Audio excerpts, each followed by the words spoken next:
Hello, hello. Happy Thursday. I've been thinking it is the last week in June all week. Race Against is deadline. I have to get my book out. But I'm so excited to talk to this author. We connected in April.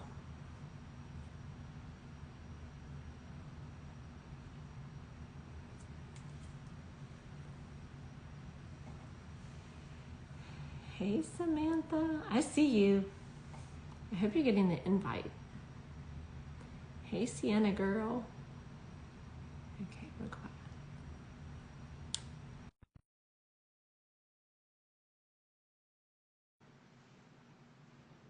Whoa, whoa, whoa. Okay, I keep accepting it. Hey. Hello. Okay. Can we hear each other okay? I'm going to make sure we can. I can hear you great. Okay, cool. Can you hear me okay? I can. I chose to sit outside because it's the first day of summer and it's the longest day of the year. So I figure the sun won't set while we're out here, so we'll be okay.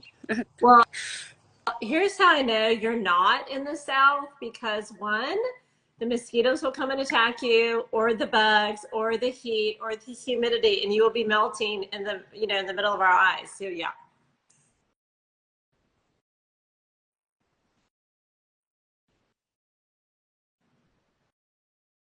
Oh, you're freezing really bad.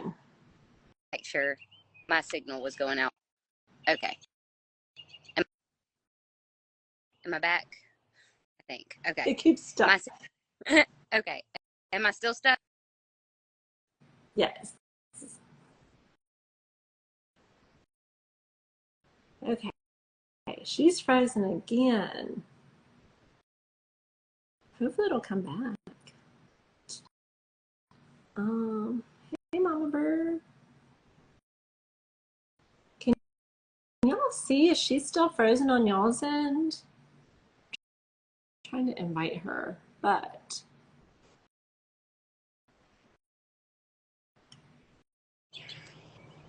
Okay. Am I back? yeah. Good. I don't know what happened. Well, if you're sitting too far away from your Wi-Fi, it's going to do that the entire interview. Yeah, so I just switched to data, so I'm good. So I'm good now. So I should be good. Sorry. Okay, good. Welcome to Let's Go Live. I'm Gigi Meyer, and I have with me romance author Samantha Lauren. Welcome, Samantha. It's so fun to be here. I'm happy. I'm excited. I'm a little nervous, but I'm good. Oh, you have nothing to be nervous. It's like two friends talking at a coffee shop, gabbing about books and author journeys. So it'll be a fun and a very fast hour. It goes by really quick. Well, I enjoyed the last one, I saw with Jess Smith a few months ago. So I was like, that was so fun. I really enjoyed that. So I love that you do this. It's awesome. Oh, I love it too. I mean, connecting with indie authors. And I mean, I get as much out of these interviews as I hope that people listening do. And the other thing that I like is if I come across one indie author that needs help with something, I'm like, oh my gosh, I got the girl for you. And I try and connect people that I've interviewed, because a lot of times we have the same problems or issues, and it's just nice to have someone else to talk to about it. Yeah, it is. It's kind of a lonely art too, and you're not quite sure if you're the only one having this issue, are you the only one that thinks this way, so it is helpful to have connections and feel a little less alone. Exactly. Because writing is an isolating event. And so sometimes, we all get that imposter syndrome. You're like, this is a bunch of garbage. Nobody will buy it. And it's nice to have someone else to run things by, or to brainstorm with back and forth, especially if you get stuck writing, or if you write yourself into a corner, you're like, how am I going to get out of this? So yeah. Yep. Totally there. Yep. Okay, Susan, I have a bunch of questions for you. So you're in the hot seat. No pressure. Go. So why romance? What made you pick this genre? So I will eventually be a multi-genre writer, because I'm a multi-genre reader. So, I'm interested in all of that. But my first novel was Breaking Free. And so I've been writing since I was a child. like since I could spell, I guess. And so one day I was just like, hey, what if we just take this one all the way? And it was, the whole story was inspired by like one song. That's really what inspires me in my writing, is generally music. Oh, One song, and it just like, I remember where I was the day I was listening to it, and the whole story just kind of unfolded in my head as I was listening to the song. And so I was like, you know what, I think I'm going to take this one all the way, so let's go. um, and so it just ended up, it was more of a, it's more of a second chance romance, but still a romance. So I just, and it's so funny, I'm a bookseller now, I'm working in a bookstore, and someone asked me yesterday, what's your favorite romance?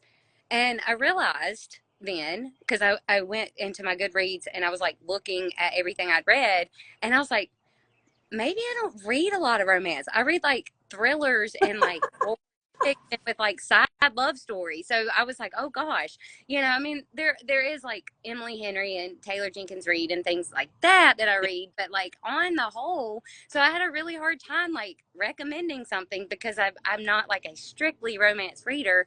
But Breaking Free is pretty. I mean, it is romance. So I thought that was funny. It was like, I'm not strictly romance, but I wrote romance. So, but my first novel was Breaking Free, and it is a second chance romance, and it really, the story kind of follows the song that inspired it. Just a girl who just believed every lie she had ever been told, and left before she got left, and then just created a lot of issues that didn't have to happen if she had just trusted and allowed herself to be loved. And so that's kind of how that story became a romance, was just because of the song. Um, and then People Watching, which came out in July of last year, um, it's more of like a rom-com drama. I wanted to create a new genre for it, because it's like heavy material, but I tried to put a comedic spin on it. And so but it still ended up, even with the heavy subject material, ended up being more of a romance. So it was kind of funny how that story ended up being. So that's how I got there. I don't really know, but it's just how the stories went. So, and People Watching is funny. It was inspired. My mom and my brother and I were sitting on a beach, and we just started creating the story in our head. And so we kind of had like the guts of the story, and then I had to write the rest, obviously. But, so it wasn't even inspired by a song or anything like that. It was just my mom, my brother, and I sitting on a beach having a conversation, like creating a story. And I came straight home from vacation that year and started writing People Watching. So it's just, and it turned into it really wasn't really supposed to turn into a romance, but it did eventually in the story. So it's a rom-com drama, I would think. That's what I would call it. But yeah. So yeah, that's how that happened. okay. First of all, when she said, what romance author should I read? You should be like, me. I know. I know. And that's the hardest part about being in a bookstore now, especially when someone is buying my book. It's like, okay, do I tell them that that's me? Or like, I don't know. The first week I was in the bookstore, someone did buy, I think it was my first day. Two people bought People Watching. And the bookstore owner, she said, the author's right here, and pointed at me, and I was like, I was like, no, not. And it was so funny. But then yesterday someone came in the store also and bought People Watching, and I was like, hey, that's my book, I wrote that. And she was like, really? I was like, I mean, yeah, okay. And then I had to sign it and stuff. So that's one of those just weird things, like, I just wrote a book, that's all I did. But not, I guess, it's one of those things that I have to be a little bit more like, that was actually a lot of work. It was like, I should be proud of that. Well, a lot of indie authors struggle with, self-promotion, because I think we're not really built that way. And so when you do have someone who buys your work, it's hard to authentically and organically be like, hey, that's mine. Do you want me to sign it for you? I mean, it feels really weird. Yeah, it does. It's like I had my first author event. It was in May of yeah, it was in May. And my mom was there with me, and she had every time someone purchased a book, she had to remind me to sign it, and because it's like it's not the first thing that registers in my head. I'm just like, Right. okay, here's a book. Have some like give me some, I'm like, I don't know.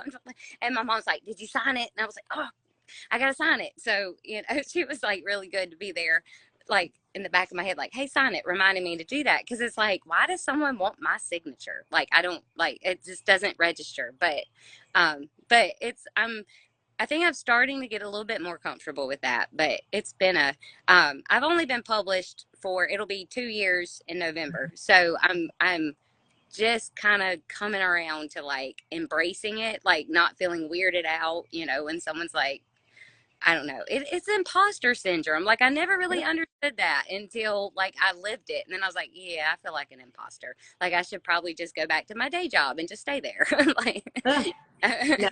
Well, I good for Mama though that she supports you. Now I have to ask, on Breaking Free, are we allowed to know the song that inspired the Second Chance oh Romance? yeah. It's so they're kind of I want to call them a baby band, but they're a little larger than a baby band, but not like mainstream. And they're not actually a band anymore. The lead singer has gone off on his own, but it was J. Roddy Walston and the Business. And the song was called Heart is Free. And it was really about like someone who left and then came back, and it's like, well, your heart is free, but you're coming back to me. And it was those lines that just put that whole story together for me. I was just like, it was almost like, how you see in movies when someone is like about to die and they have all these flashes like of their whole life. That's kind of what happened when I was hearing that song. The whole like flashes of the whole story just like overwhelmed, like hit me in the head. And I was driving, so it was kind of unsafe, but um that's just what happened. So that's a really good song. And you can still listen to their music. They're on Spotify. It's J. Roddy Walston and the Business. And they were really good. And it was that, and that's a really good song. um it just happened. I was sitting at a red light, and it just happened. I was like, okay, let's go. It's like, so Inspiration hit. And I mean, I think that's beautiful because we don't know where inspiration comes from. And I know a lot of authors are asked that. And so it's like overheard conversations. It's just these flashes that we get, like you said, that it all comes together. yeah. How long did it take you then, since you kind of had these visions of what the book should be, but how long did it take you to actually write it? And how long is it roughly word count wise? I can't remember word count. I can't remember. The book, the paperback's about 300 or so pages. So I think it was, I can't remember word count, honestly. But for writing it, I probably wrote it in a little less than 6 months, but the ending, I waited an entire year to write because I wanted the ending to be right. Like it had to be perfect. And Oh. I couldn't settle on an ending. I was like, no, that's not right. No, that's not right. That's not right either. And so finally, and it's so funny. I was having a conversation with someone the other day. I was in the shower and it dawned on me. And that's where everything dawns on me. I'm like, oh, there it is. And so I was in the shower and I was like, that's it. That's the ending. And I wrote it. And that actually, the epilogue is most people's favorite part of the book, like how it ended. It was full circle. It all came full circle. And that's what a lot of the reviews on the story is they struggled, but the epilogue like brought it back. And so it is really one you have to be invested in all the way through. It's like, But readers love that. Like you can unpack it and it can be all messy, but when you bring it all together with this beautiful little bow at the end, yeah. everybody's like, oh, finally, it's like a sense of relief. And readers just eat that up.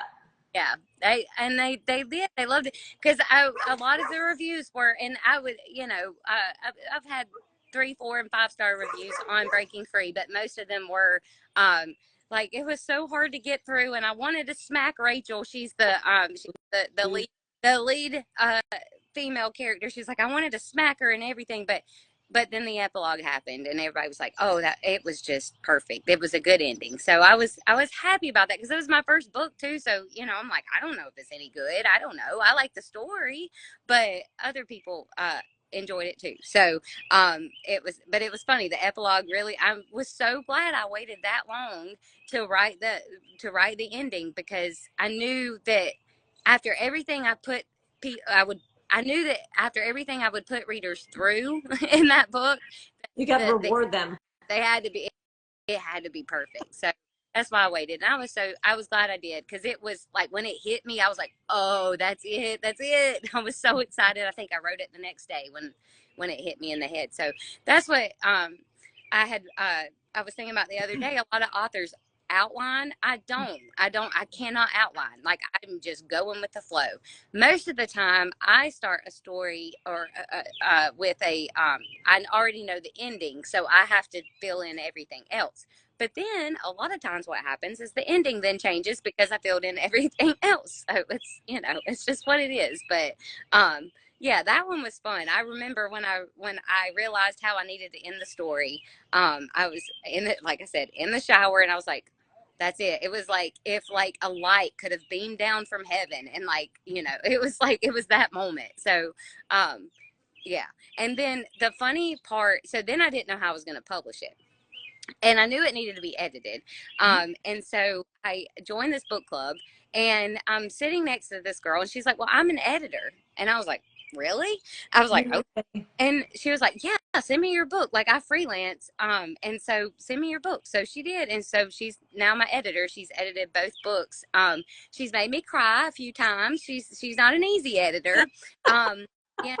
I've been angry. I've, said, but I love her. She's just honest and just really great at what she does. And, but I think that if your editor doesn't make you cry a few times, you probably don't have a good editor. I'm just like, it's just, but she's awesome. She's just honest, and and in both books that I wrote, I didn't take everything she told me, but I did, especially in Breaking Free. I did, I pretty much did what, because I was like, I'm new here, she's not, so I'm just going to do what she's suggesting. So I did. And so but yeah, it was just it's a journey. It's a journey. And Well, it's you are so lucky to meet the right editor. I know many authors, including myself, I've been through quite a team.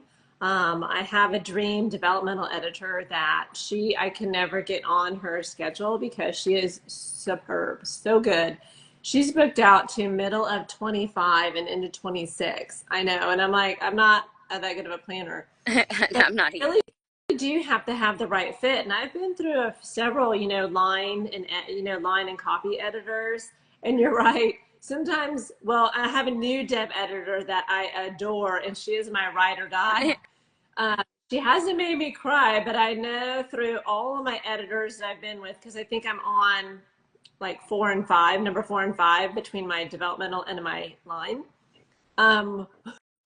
They always text me first, like, hey, it's in your inbox. And then I have to be like, okay, am I mentally prepared for what they're going to say? Am I have a good mindset? Because what my practice is I have to read it.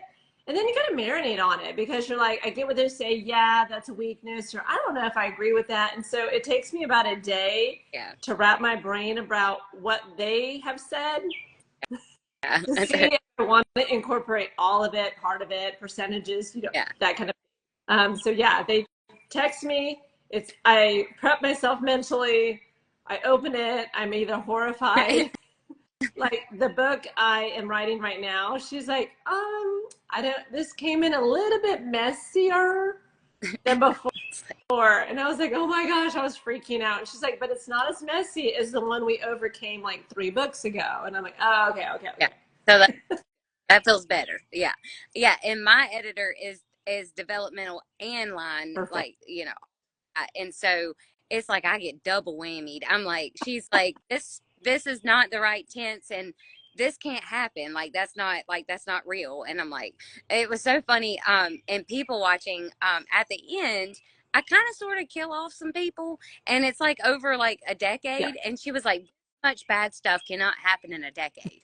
And I'll hold on a, because like in my personal life, and so like I kind of like, and it You're was, like, and hold she was like, oh my yeah, beer. I will tell you how much can. it's like, and I did in my Word document on the comment, I was like, hold on a second. And I like outlined every bad thing that happened to me in like a decade. I was like, so yeah, it can. But I'm going to disprove you. but I did clean it up a little bit, but I was like, yeah, that much bad stuff can happen in 10 years. It can. So it was that, I thought that was funny. No, But I think my developmental editor, she jumps on here from time to time, and I don't know if she's still in the comments, but I love her. Like me and her are never breaking up. But she'll sometimes say, there's a lot happening in one day. And this is a little bit too much happening in one day. I'm like, but is it? is it depends on the person. Like, yeah, life is crazy and crazier for other people. So, it's how it is. Okay, so people watching. Oh, before we move on to people watching, so Breaking Free, I want to ask you this because it got a new cover. So Mhm. what was the like? Why did you make? Because us authors, ooh, we struggle with writing the book blurbs. We struggle with trying to do that little bit of like that one sentence log line that's like, hey, it's like Jurassic Park and Saltburn all mixed together. You have to sell your book in one line. Those are hard for us. And then covers are hard, right? Like you either knock it out of the park or you struggle, struggle, struggle. So what was your first cover? Why did you rebrand to this new cover? So I am designing my own covers, which I've been doing design work for years now. So I feel confident. I like, a lot of people are like, always hire someone to design your cover, but I feel confident enough that I can do mine. So by the time Breaking Free was meant to be published, it had been through so many edits. I was done. I almost wanted to throw it in the fire and just burn it. Like, I'm done. Like, I'm done. I don't want to talk about this book anymore. I'm not there Okay, now, I but want to pause you right there. The very first book, that dev editor that's booked out till 26, she is highly experienced. Like her resume, she had said to me, and the very first book, she says, when you grow to absolutely hate and despise your story and you never want to read it again, then you're ready to publish it. okay, good. Because that's where I was on both novels that I wrote. I was like, I'm done. I can't even read this thing anymore. Yeah. I don't, yeah, I think about it. And that's kind of where I was with Breaking Free. And so and my editor helped me with the cover. It was the title for the book and then also the cover. We just could not settle. She didn't like half of what I came up with for the title. And then we just like finally one day, I don't think I was in the shower this time, but it was like Breaking Free. That's what I think. I was listening to Queen. I've got to break free. Yeah. And it was like Breaking Free. That's it. And so that's how, and so then I had to design the cover, and she like, my editor was like, yeah, that doesn't really fit the book. And no, that one doesn't either. And I was like, oh, I was getting so frustrated.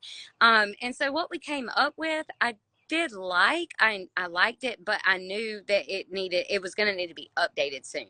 And so also because like a lot of the book covers now are, like a matte finish and not real glossy. And I had to actually have that one printed glossy because of just how the colors and stuff were.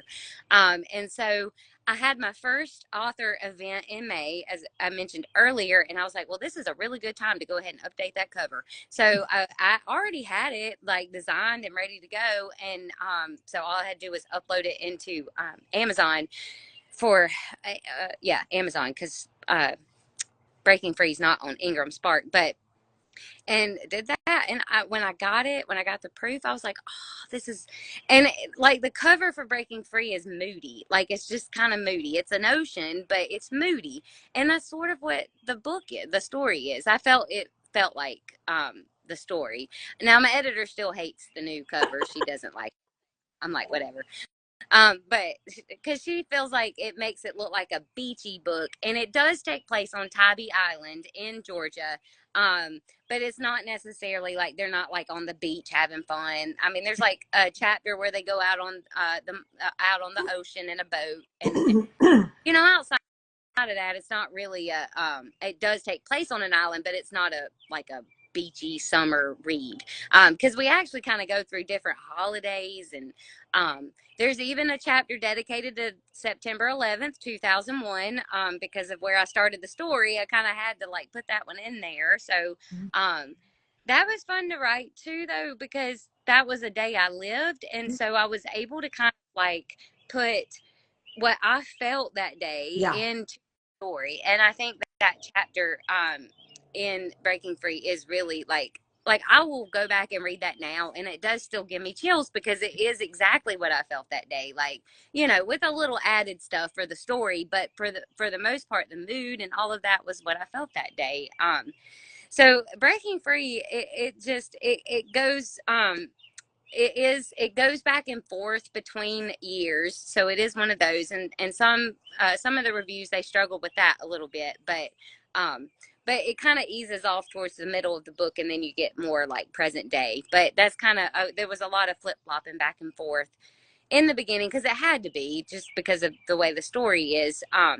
But yeah, so that's just it's a it does take, like I said, it takes place on Tybee Island. There is a portion of the book where we end up on a farm in Tennessee, but we always end up back on Tybee Island. So, um, and I didn't even start out like a coastal writer, like a Southern coastal writer, but my last two books have been like Southern coastal books. So I don't know. Well, and then my next one, the one I'm writing now, is also going to be Southern coastal. So, but it's a thriller, so not a romance. Well, there is a side romance story, but that'll happen later. But but it's more of a thriller. So, but it's coastal too. So I might be pigeonholing myself. I don't know, but into the Southern coastal beachy.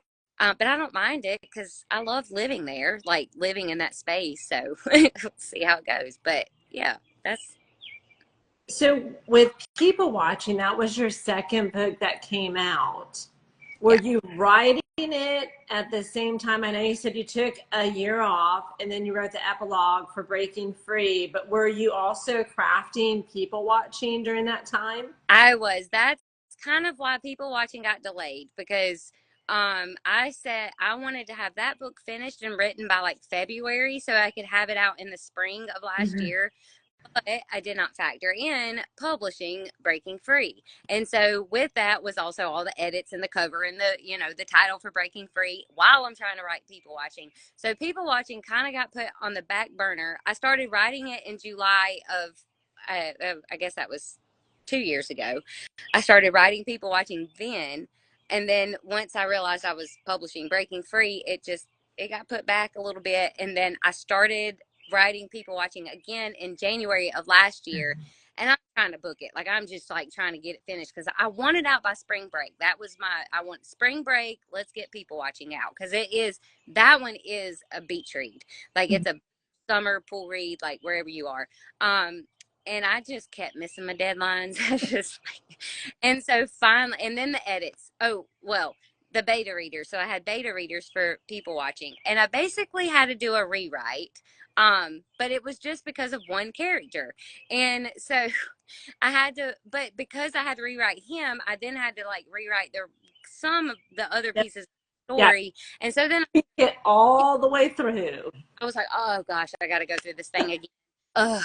So I did it. It was fine, but that was really the delay was, you know, the feedback from the beta readers and everything. And so finally, I think it was the third week of July. I cannot remember the exact date. It was published, and I was just like, and then I proceeded to go on vacation that the weekend after it was published, and that was like, it was almost timed perfectly because it was like I got through all of that. The book was published, and then I went on vacation, and I didn't have to think about anything else. So it was that was good timing for that. That was Apparently, your reward for all your hard work.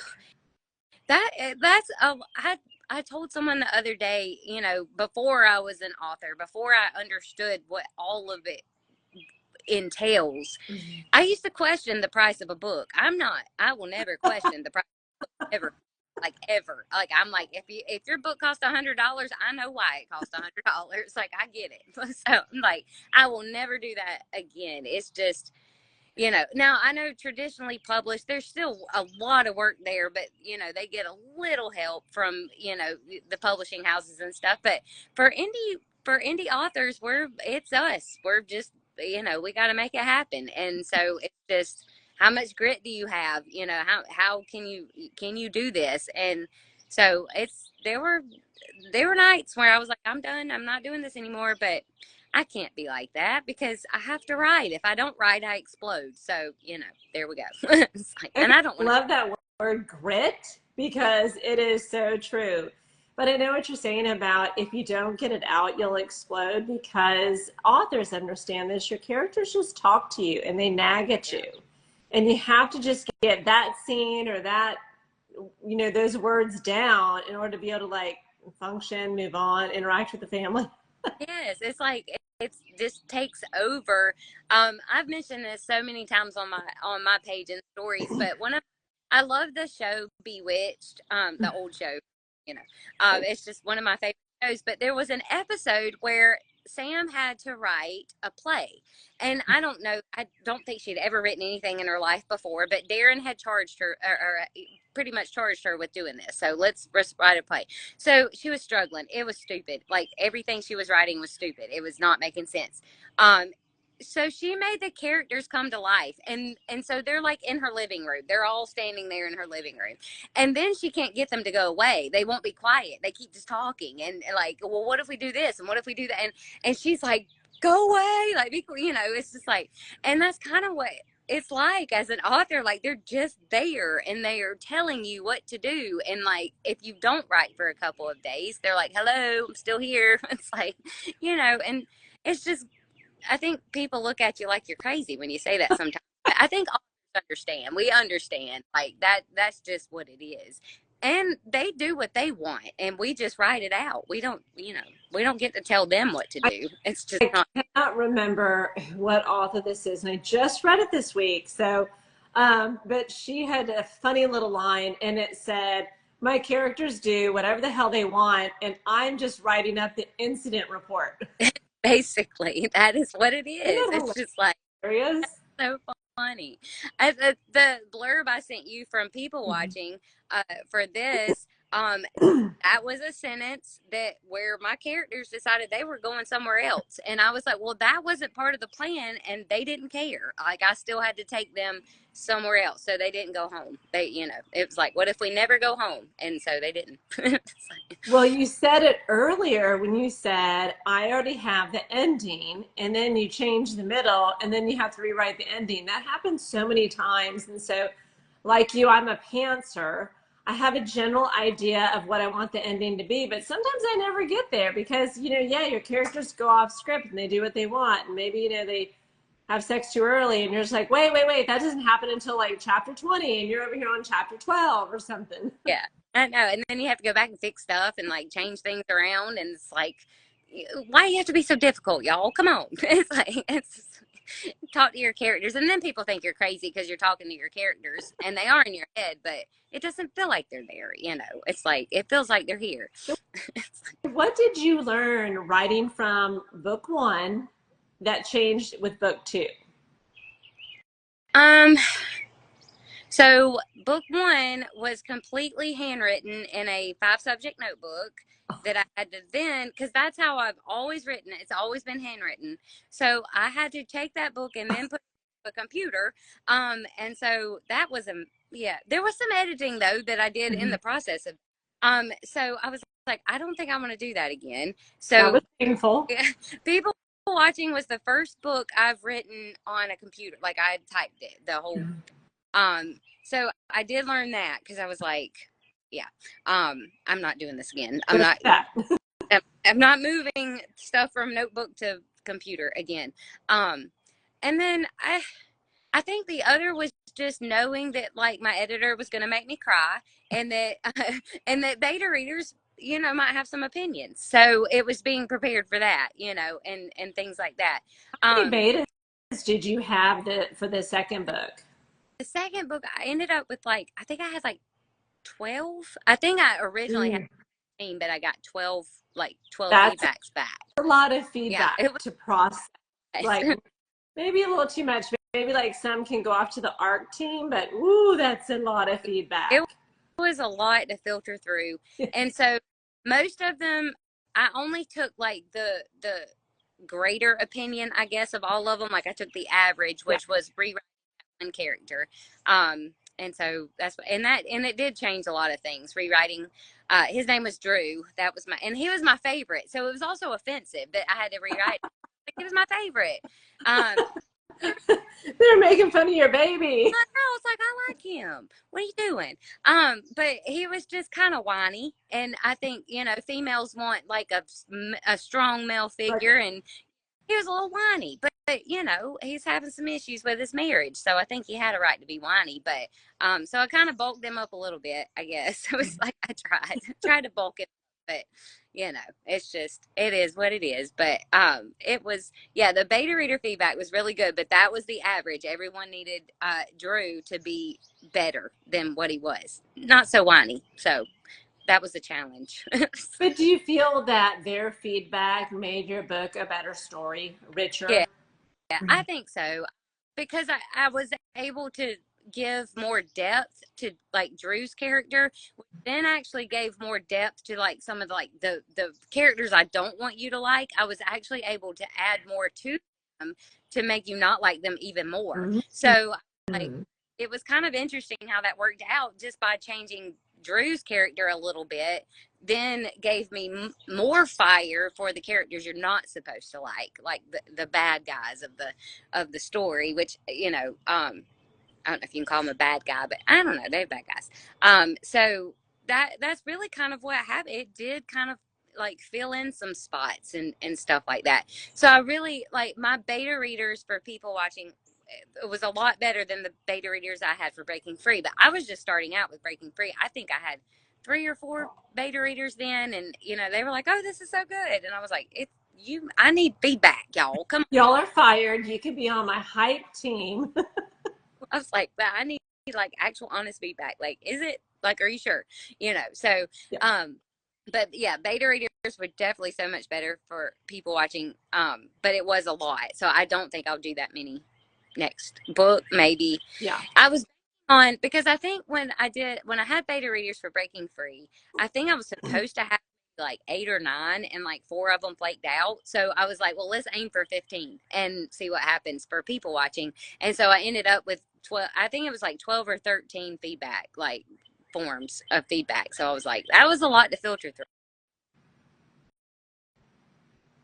But it was helpful. It was really good. No, I was I glad I did. understand. I have I had a lot of betas and now I'm down to like 4. And these 4 again are like my brain trust. So they're on the inner circle. And one of them, I mean, they can be brutal and I love it. I Uh-huh. love it. Now one is always so sweet and she just doesn't want to hurt anyone's feelings in the group. So she's my excellent hype girl, but she does come back with feedback. But I have some that are like brutal, and I'm like, I love it because they make your product better, and they're going to pick out what readers will pick up on. Yeah. So Yeah. Yeah. Yeah. I really appreciate I betas. do too.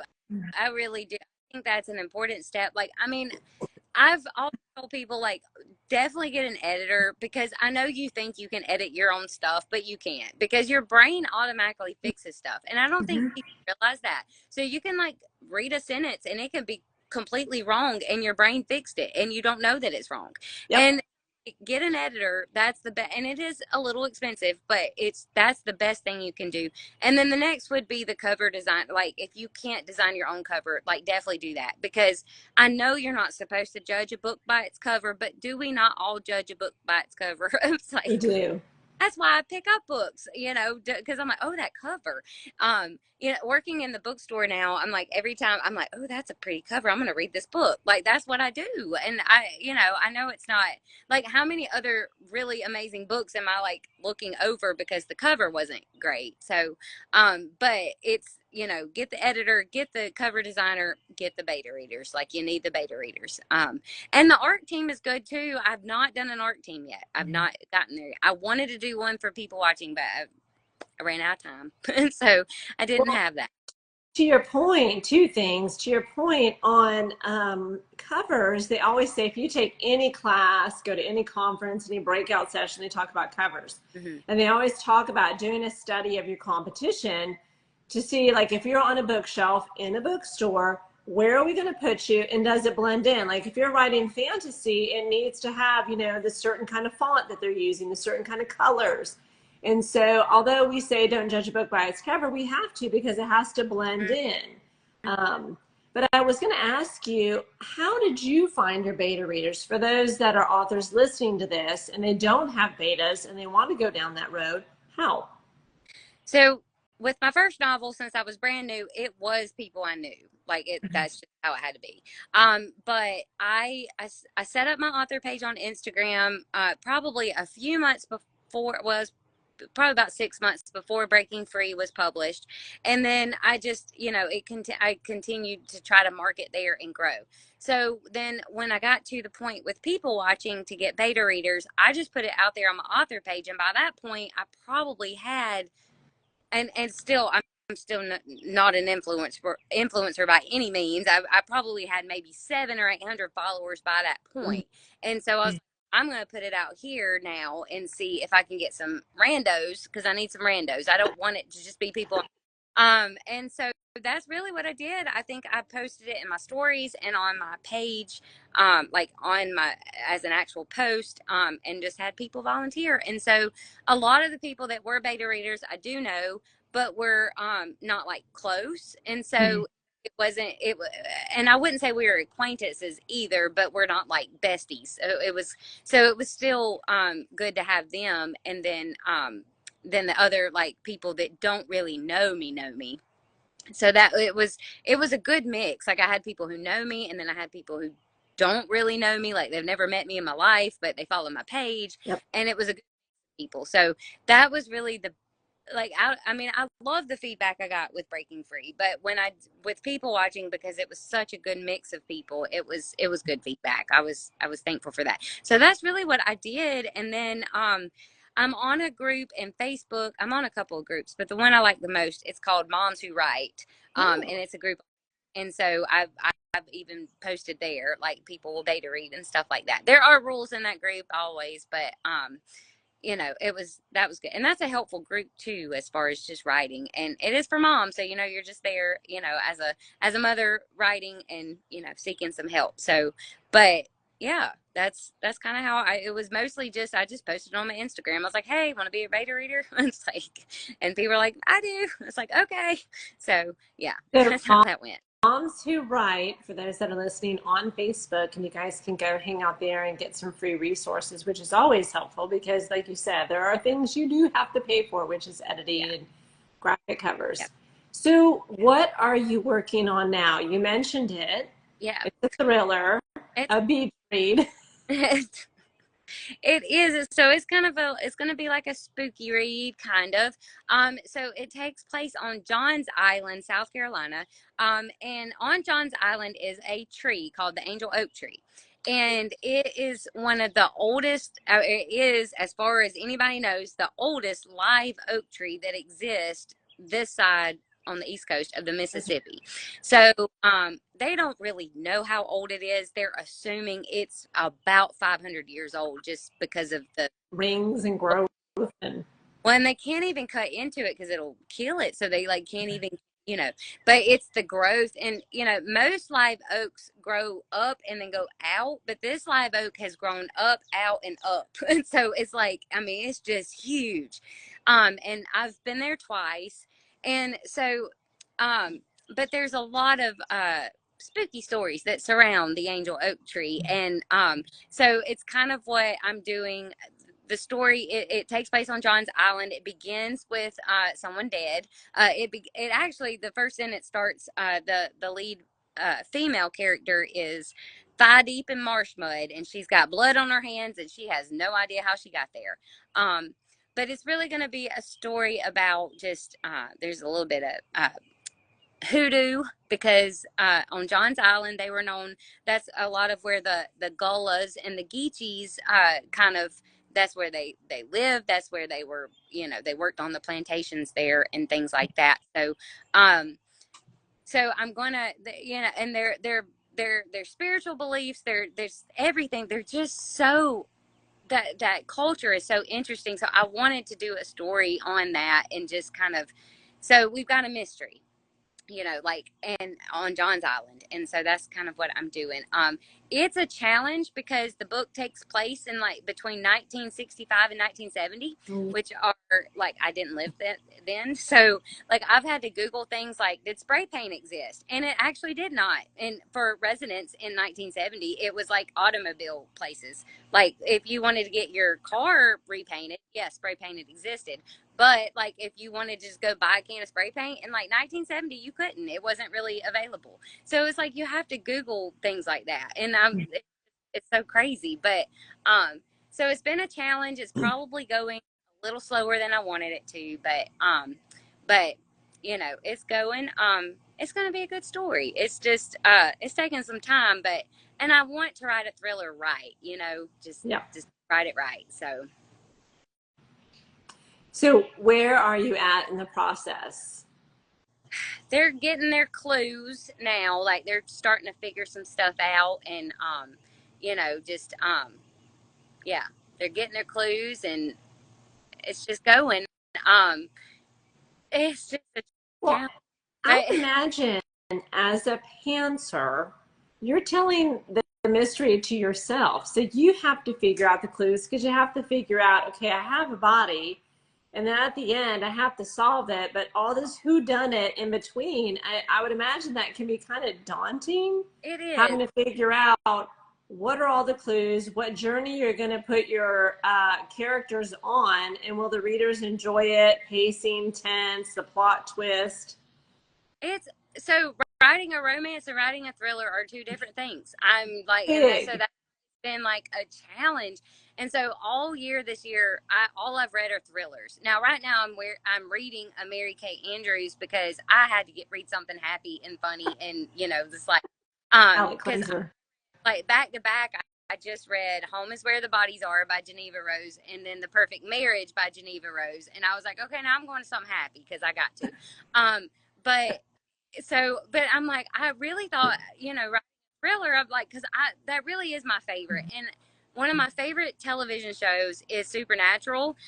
It was on the CW. It's not even on anymore, but I still watch it because I just love that show. And so there's so much I can even take from that show, like just stories and stuff. And so I was like, God, this is going to be easy. Like, I got it. And it's not. It's a challenge. And you have to be accurate. Like I said, like spray paint. I can't, like, I wanted, there was a scene where there was something written on a wall in a cellar, and I wanted to say it was spray painted. And I Yeah. was like, well, hold on. Got to make sure there's spray paint in this 1970. And there wasn't. So I had to, turn it into something. I had to turn it into regular, like, paint, like someone did with a brush. It was just like, I didn't expect those challenges, especially like, so, and maybe like if I had said it in present day, it might not be as big, but I don't know. With thriller, it's got to make sense, but you can't give too much away. And then there has to be that twist. I mean, there's so much that goes into a thriller. So, I think that's the challenge, and I'm enjoying it, but it is like, yeah, it's difficult. Okay, so I have an author I interviewed, and she is an absolute doll. And I think I need to have her back, because I think I interviewed her last year. And she has a series called the Matthew Paine Mysteries, MP Mysteries. Her name is Lee Clark. So I'm gonna DM you her info, and then if you need to reach out, she does. I think she's on her. It's a series, and I think she's on her sixth book, and so Yeah. you can connect with her, and then kind of just have someone in that space Yeah. that you can bounce things off of, because it's so helpful. Like us romance authors, we have all these kind of romance author clubs or community, and we reach out to each other and help each other. But since you're now cross genre, Yeah. and she's an indie. Yeah. Yeah. Yeah. Because it is like any help I can get. Because most of the authors I do know are romance or like fantasy, or something like that. And I'm like, does anybody write a thriller? Like, I need some Like help. anybody. Anybody, yeah. there, please. You know, I need some help, because it's like you can read all the thrillers in the world, but when you've got to sit down and write one, it's different. It's just a Well, whole, you know how in romance we have beat sheets, right? And you have like Save the Hero, or was it Hero's Journey, Save the Cat, Romance in the Beat. You have all these. But I would suspect for mystery, you do have to almost have a mystery beat sheet too. Like, you know, you need to have this many whodunits, or, you know, this many, we think it's on there, and you throw them off the trail and it's not those people, but then maybe it is. I mean, I would imagine you have to, I know you're not a pantser. I mean, you're not a plotter, and neither am I, but just a loose structure. And so maybe she can help you with that, yeah, I because would it's love that. almost like the mechanics. It's not necessarily like you can read a lot, but unless you want to take someone's work and break it down into like a timeline or a, you know, it's hard to take, deconstruct someone's story into an outline or timeline that you can then Yeah. replicate. Yeah. It's like, because, and you know, all thriller, all, you know, Stephen King is big on like writers got to read, and we have to read.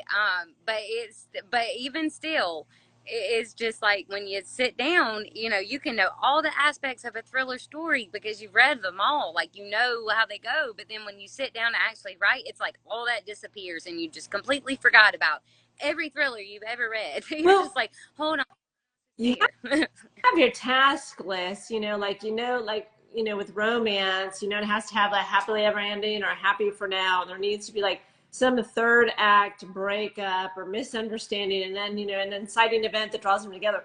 So I know what, you know, Stephen King, because I've read his novels. I've also read his like memoirs or that. And it's good when you are writing, but sometimes you need the blueprint Yeah.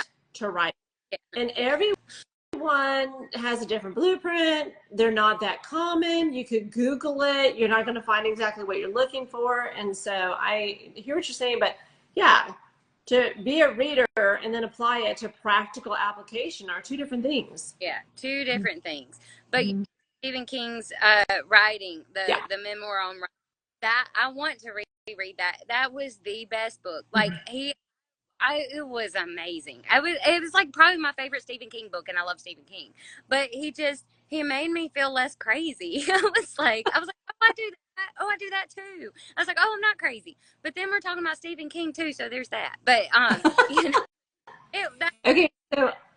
I gave myself masterclass for Christmas, you know, because it's kind of pretty expensive, like $200, right?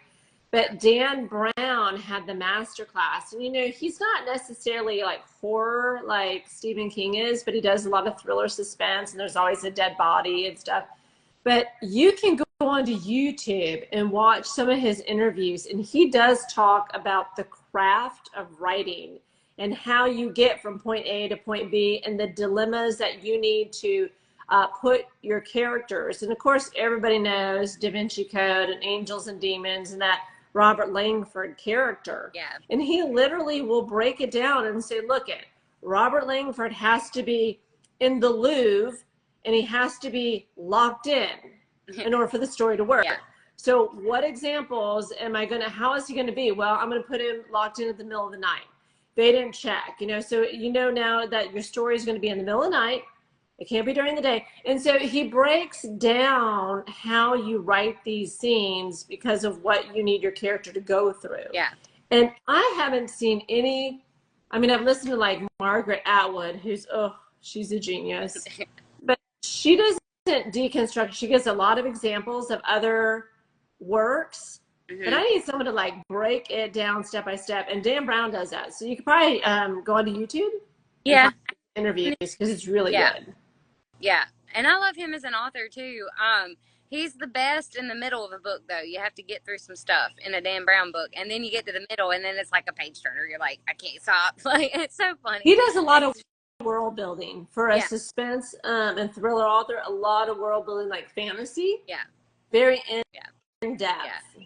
And some Yeah. people, you know, some people love it, and some people are like, enough, you know. I like a book when it just starts, but I can also do with a book that just kind of takes some building, and so it's just a yeah. I read the whole Da Vinci Code series and I loved it all. But again, it was like by the middle of the book, I was like, it was a miracle I made it to the middle of the book because, but because I'm like, let's just go. Like, I'm ready to jump in. Like, Yeah. Yeah. that's how I start. Most of my books start in the middle of something. Or both of my books. I said most of mine. I have two. They start in the middle of something because that's just like, that's my hook. I think that's what gets me as a reader, like in the middle of something. And then I don't mind the back and then going forward, so, um, it's just fun. It's just fun writing and just getting to make stuff up. It's like, but you Oh, have to make stuff up and then make it make sense. So there's that too. But so that's the fun part of being an author. What is the challenging part of your author journey? the most challenging, the editing. I wish I didn't have to do that. Like, I wish someone would just do it for me, and I didn't have to. I don't. I mean, I know when you have an editor, but like, you still have to go and make the, Rewrite.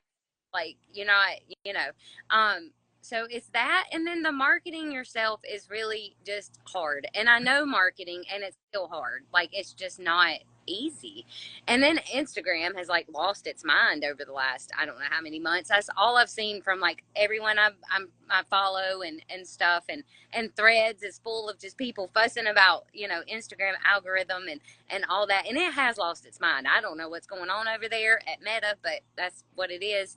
I still love this space, and I love everyone I've met, and it's just a good space. But the marketing is just hard. It's just really hard. I mean, it just that the editing and the marketing is probably two things I wish I didn't have to do, but I enjoy creating my like post and stuff for social media and things. Like, I enjoy that part, but then when it doesn't go anywhere, I'm like, it's like, and I know it's not my fault, because it is like, there are so many people on the gram right now that are just having a really hard time. It's just, I don't know what they're doing, but you know it'd be okay. I think we just keep posting the things that are us, and that are our brand, and the people who love us will follow us, and it's okay. But it is just, that marketing is, it's like so editing is just frustrating by itself, but marketing is almost like going out and trying to make friends. And so when you don't make the friend, it's like, well, what I do, it's really, it's more of a mental thing you have to work through, so that you don't get too down on yourself. But it's still fun. I love all of it, but those would be the two things that I struggle with the most. It's just like, I'm just like, ugh. Have you found any of your marketing efforts to be more successful than others? I don't know. I feel like they all kind of play out the same a little bit. Now, before People Watching came out last year, I did boost a post, and that really got me the most. Like, that put me in front of people that wanted, and I have most of those followers still, even from like last year, because we connected, and all of that. Um, so, there's that, but I think I will say I did run a thing on Amazon. It was supposed to promote one of my books, and it probably cost more money than it made me. So that was one of those things that I don't think I'll do again. But on Instagram, that's where I am mostly. Um, they they're pretty average, I guess. All of my Yeah. um, now I will say, the posts that do the best, but I don't have the patience to sit here and filter through TV clips and movie clips and stuff. But memes that are like that you can turn to relate to, like, being an author or being a reader. Those do really well. I've had a couple of those on my page, and those do really well. But I don't have the patience to sit there and like go through, like, you know scenes on YouTube and of, like, from movies and TVs, and then to try to relate it to being like, if it pops in my head, that's fine. But like, if I have to think about it, it's like, it kind of defeats the purpose of what I'm doing. So but when I do post a meme, like, as a reel, because it's usually a video clip that I do, those do pretty well. So There is one author I follow, and that's pretty much all she posts, and she makes me laugh because they are so very funny. And I told her the other day, I was like, "How do you have the patience to sit here and do this? Like post one of these every day? You would literally have to be like going through every TV movie that's ever existed to make these memes." And she was like, "Well, it helps that I really love TV and movies." And I was like, "Well, I do too. I can't do that." So I think it's just whatever you're talented in. And so it's just, but I think the memes, bookstagrammers and authors alike, we all relate to memes, especially if it's a like a clip from an episode of Friends or whatever. Those If you just don't asking, who is the author that posts those in case anyone wants to go follow her? I can't remember her handle, but her name is Rebecca. I know that gives no help whatsoever. Oh, Rebecca Lang. Ah, I, L-G-E. I don't know. I'll have to go back and look after we get off of here. I cannot remember. Her name Yeah, is. she does. She has, I think, like 6 or 7 thousand followers, but she gets lots of engagement, and hers are very clever. And I've she's been on my show here, and she has a wonderful personality, and she just has bounds of energy. She puts out books. I mean, she is constantly creating, and I'm just in awe because she'll post like 2, 3, 4 times a day. Yeah. I'm like, I wish I could. I Like, wish I I'm like, had that energy. I know. I don't even have the energy. I post once and I'm like, okay, I'm good. Like, I'm tired. No. But I actually love it. I like probably spend more time on Instagram than I do anything else because I love the community, like the just the book community. Yep. Whether you're a reader or an author, it's just a really good. Like I wish I had been here a lot longer. Like I've had my personal page over there, with other things, but with this, I really do. I check into Instagram several times a day just to see what people are doing because I just love everybody. It's a really good community. Like it just, and that's why it's really sad when everybody's so frustrated because of Instagram algorithm and all of that and in between, it's like, but let's just get on here and have fun together, and so I think maybe we're all trying to do that, but, so it's a journey. It is. And I agree with you. So, do you have a few more minutes to stay on and do rapid fire? Yeah, let's go. All righty, here we go. Putting on my glasses so it's super serious now. Okay, do you prefer reading on paperback or an e-reader? Paperback, but I I love paper. started reading on Kindle, and so that might change in a few weeks. But I literally just bought myself a Kindle, and now I'm like, oh, I get it now, y'all. I get it. Because they can go everywhere with you. I Plotting or pantsing? Pantsing. Like, not a plot. Do you write in first person or third person? First person is my chosen style. Yeah. I like it because then it feels like you are the character. Yeah, I know. That's what I love the most. That's Frederick Bachman. Any of his books, like you feel like you're discovering the story as they are. So like, and that's kind of why I developed that because I was like, I love that. And I don't think I could write in third person now. I'm so used to the first. So Same. Are you plot driven or character driven? character driven. Yeah, definitely character driven. Do you like to write alone, write with a partner, or writing sprints? Right alone. Yeah, right alone. I like to do that with some music playing in the background. I gotta have some music, but yeah, Okay, that was one of my questions. Write in silence or with music? music. I can Are you an, I'm sorry, go ahead. I can do both, but music is that kind of gets the mood, sets the mood. Yeah, I'm definitely a mood writer, especially if it's like a love scene or a fight scene. Then I really want to have music in the background. Yeah, definitely. Yeah.